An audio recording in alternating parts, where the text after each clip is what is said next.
If you're looking for a low-cost side hustle, you can start quickly. A mobile notary business is one of the most underrated options out there. You don't need a storefront, you don't need a huge startup budget, and you don't need months of training to get moving. What you do need is reliability, professionalism, and a willingness to go where the client is. Today, I'm breaking down exactly how to start a mobile notary business, what it costs, how you make money, and how to turn it from a simple side hustle into a solid stream of extra income. A notary public is someone authorized by the state to verify identities, witness signatures, and help deter fraud in document signing. A mobile notary simply takes that service to the client instead of having the client come to a fixed office. That mobility is where the opportunity is. People need documents notarized at homes, hospitals, nursing facilities, offices, coffee shops, jails, and title companies. A lot of them are busy, elderly, sick, or handling urgent paperwork. Convenience matters, and convenience is billable. The business model is simple. You charge a notarization fee based on state law, and in many cases, you can also charge a travel fee or mobile convenience fee, depending on your state's rules. That means one appointment can bring in significantly more than the base notary fee alone. The first step is not buying a stamp or printing business cards. The first step is learning your state's notary rules, because they vary a lot. Every state sets its own requirements for becoming a notary. Some require a training course, some require an exam, some require a background check, some require a surety bond, and some require all of the above. States also differ on how much you can legally charge per notarization, and whether travel fees are allowed and how they must be disclosed. So go directly to your state's Secretary of State website or official notary commissioning agency. Do not rely on random blog posts alone. The official state site will tell you the current application process, fees, rules, and any continuing education requirements.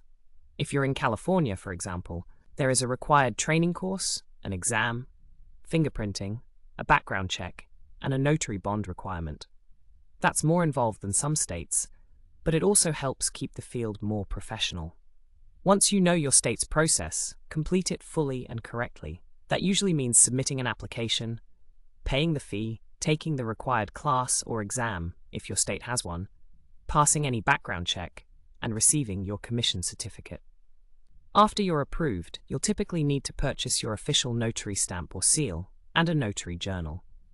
In states where journals are required, keeping one properly is not optional. It's part of protecting yourself legally. Take this seriously. Notarization is not just side hustle energy and quick cash. You're performing a legal function. That means sloppy record keeping or identity verification can create real problems for clients and for you. The more seriously you treat the compliance side, the more professional and trustworthy your business will be.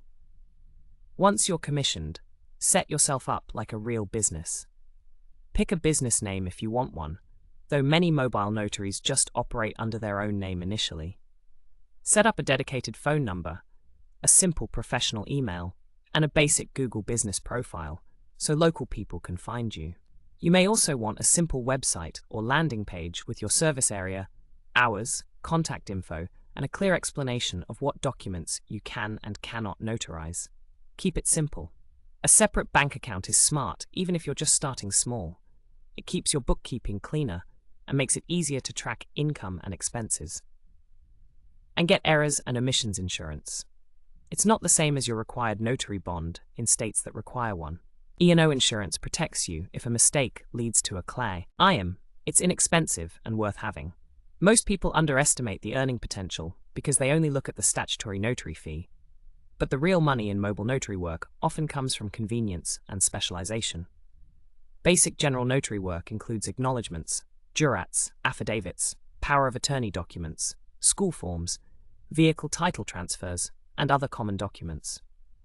These appointments may be small individually, but they add up. Mobile fees matter. If your state allows it, traveling to the signer is billable and often makes the difference between a small errand and a worthwhile appointment. Then there's loan signing work. Loan signings involve mortgage refinance documents, home purchase closings, HELOCs, and similar packages. Signing agents who get trained and listed with title and signing companies often earn far more per appointment than basic notary work. This is a more advanced path, but it's one of the main ways mobile notaries grow their income.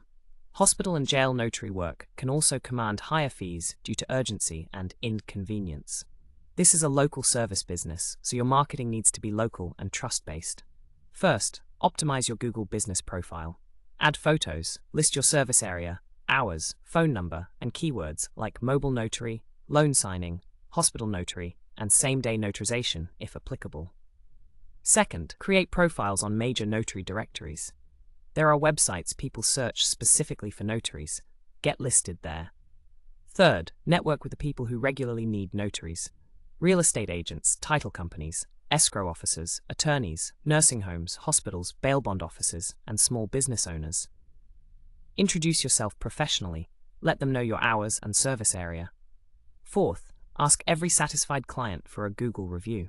A mobile notary with 20 strong local reviews looks dramatically more trustworthy than one with none.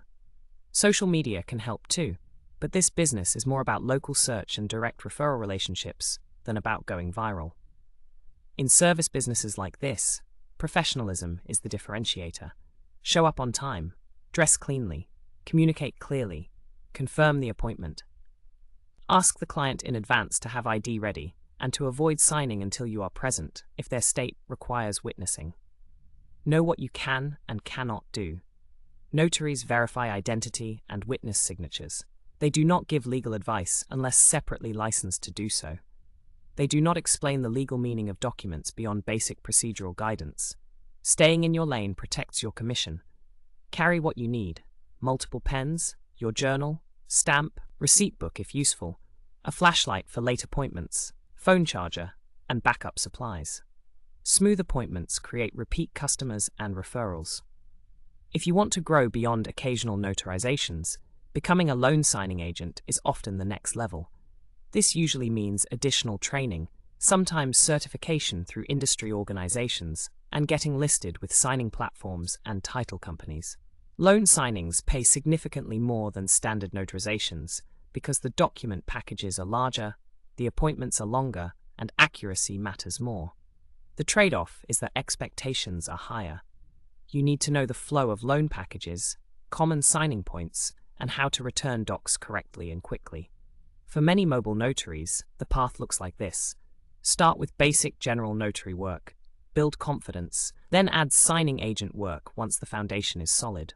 Startup costs vary by state, but in general, this is a relatively low-cost business to enter. Application fees, class or exam fees if required, background check or fingerprinting, notary stamp, journal, bond, E&O insurance, and maybe a website or business cards. In many cases, you're looking at a few $100s to get started, maybe more in states with heavier requirements. Compared to most businesses, that's low. And because the overhead stays low, you don't need massive volume to make it worthwhile. A mobile notary business is one of those side hustles that isn't flashy, but it is practical, low overhead, and surprisingly scalable if you take it seriously.